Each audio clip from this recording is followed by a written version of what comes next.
دوای 50 ساڵ خزمەت لە بواری چارەسەرکردنی منداڵاندا بەرەبەیانی ئەمڕۆ دکتۆر جەمال ئەحمەد ڕەشید پزیشکی پسپۆڕی نەخۆشیەکانی منداڵان بەهۆی نەخۆشی شێرپەنجەوە لە وڵاتی ئەڵمانیا کۆچی دوایی کردو بۆ هەمیشە دەرگای کلینیکەکەی لە شاری سلێمانی بەڕووی منداڵانی نەخۆشدا داخرە و هاوڵاتیان لە دوای بیستنی ئەو هەواڵان نیگەرانی خۆیان دەربڕی. تەلەفۆنیان بۆ کردم باسییان کرد جا بەیانی وا بردمان ئەوی لێبێ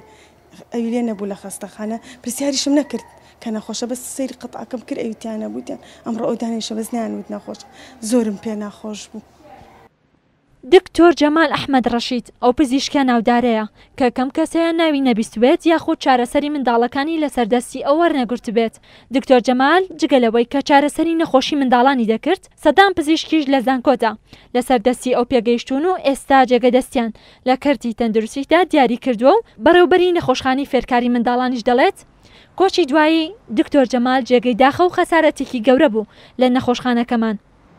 لەسەردەستی ئەم بەڕێزە چەندەها پزیشکی گەورە و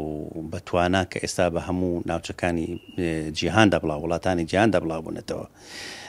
پسپۆڕیان وەرگرتووە و ناوبانگیان دەرکردووە ئەمانە هەمومان ئێمە خوێندکاری ئەو بەڕێزە بووین.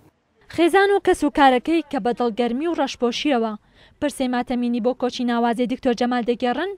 دەڵێن دکتۆر جەمال باوکو براو کەسی ئێمە نەبوو بەڵکو باوکی منداڵانی کورد بوو کە بە نەخۆشیە ئازار بەخشەکەیەوە چارەسەری منداڵانی دەکرد و دڵی نەدەهات منداڵان بە ئازارەوە جێبهێڵێت. ئەو ڕۆژە چوو بۆ عیادە بە عەرەبانەی دەستی بنەوتم بابا تۆ بۆچی ئەچی بۆ دەوام کەی تۆ ئەمڕۆ داوامیتی وەڵڵاهی مناڵێک لە قەڵاتزێوە تەلەفۆنیان بۆ کردوم احتیاجی بە من هەیە لەبەر خاتری ئەو مناڵات چمە عیادە. وەڵی زۆر بەداخ بووم بۆی بەداخیشم بۆ مناڵانی سلێمانی بۆ خەڵکی سلێمانی کە ئەو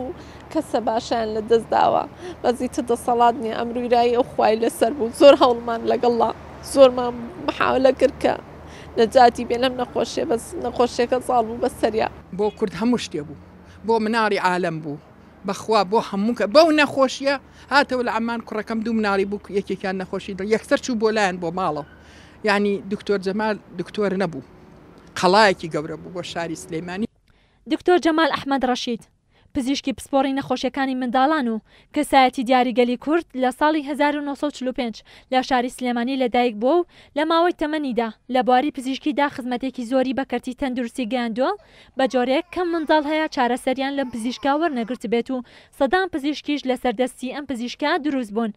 ئەمڕۆ بەیانی لە دوای ململانەیەکی زۆر لەگەڵ نەخۆشی شێرپەنجە دکتۆر جەمال لە وڵاتی ئەڵمانیا کۆچی دوایی کرد و بڕیارە بە زووترین کات تەرمەکەی لە وڵاتی ئەڵمانیاوە بهێنرێتەوە سلێمانی و لە شاری سلێمانی بەخاک بسپێردرێت. ڕێزان محەممەد کورسات نیوز سلێمانی.